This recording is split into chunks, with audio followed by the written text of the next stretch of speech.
Hi అండి, అందరికీ నమస్కారం. నేను మీ Revathi. Welcome to RK kitchen blogs. ఈ వీడియోలో మనం సింపుల్గా టేస్టీగా చికెన్ ఫ్రై ఎలా చేసుకోవాలో చూద్దామా. అన్నంలోకైనా, చపాతీలోకైనా, దోశలోకైనా చికెన్ ఫ్రై తింటే చాలా బాగుంటుందండి. ముందుగా స్టవ్ వెలిగించుకుని ఒక కడాయి పెట్టుకుని అందులోకి కాస్త నూనె వేసి ముందుగా కట్ చేసుకున్న ఎర్రగడ్డలను వేసి ఫ్రై చేసుకోవాలి. ఎర్రగడ్డలు కాస్త ఫ్రై అయ్యాక అల్లం వెల్లుల్లి పేస్ట్ వేసుకొని ఫ్రై చేసుకోవాలి. దీన్ని పచ్చివాసన పోయేంత వరకు ఫ్రై చేసుకుంటే సరిపోతుంది. నేనైతే అల్లం వెల్లుల్లి పేస్ట్ తక్కువ వేస్తున్నాను, ఎందుకనేది నేను తర్వాత చెప్తాను. అలాగే ఇందులోకి శుభ్రంగా కడిగి పెట్టుకున్న చికెన్ని ఇందులోకి వేసి బాగా కలుపుకోవాలి. ఇప్పుడు ఇందులోకి పసుపు వేసి బాగా కలుపుకోవాలి.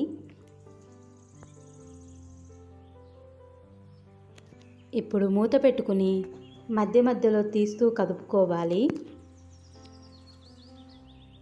అలాగే ఇందులోకి పచ్చిమిర్చి, టమోటా ముక్కలు వేసి ఫ్రై చేసుకోవాలి. అవి కాస్త ఫ్రై అయ్యాక రుచికి సరిపడ ఉప్పు, కారం, ధనియాల పొడి వేసి బాగా కలుపుకోవాలి.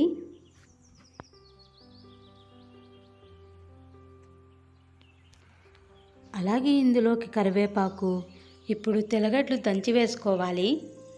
ఇలా దంచి వేసుకుంటే టేస్ట్ బాగుంటుందండి, అందుకే మొదట్లో అల్లం వెల్లుల్లి పేస్ట్ తక్కువ వేసుకోమన్నాను.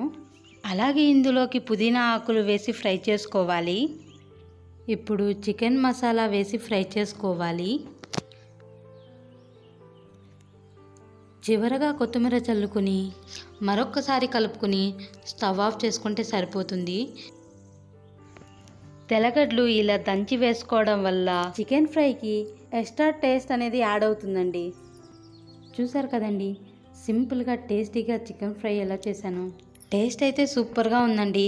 ఒకసారి మీరు కూడా ట్రై చేసి ఎలా వచ్చిందో కామెంట్ చేయండి. అలాగే ఈ వీడియో నచ్చితే లైక్ చేసి మన ఛానల్ను సబ్స్క్రైబ్ చేసుకోండి friends. Thanks for the watching.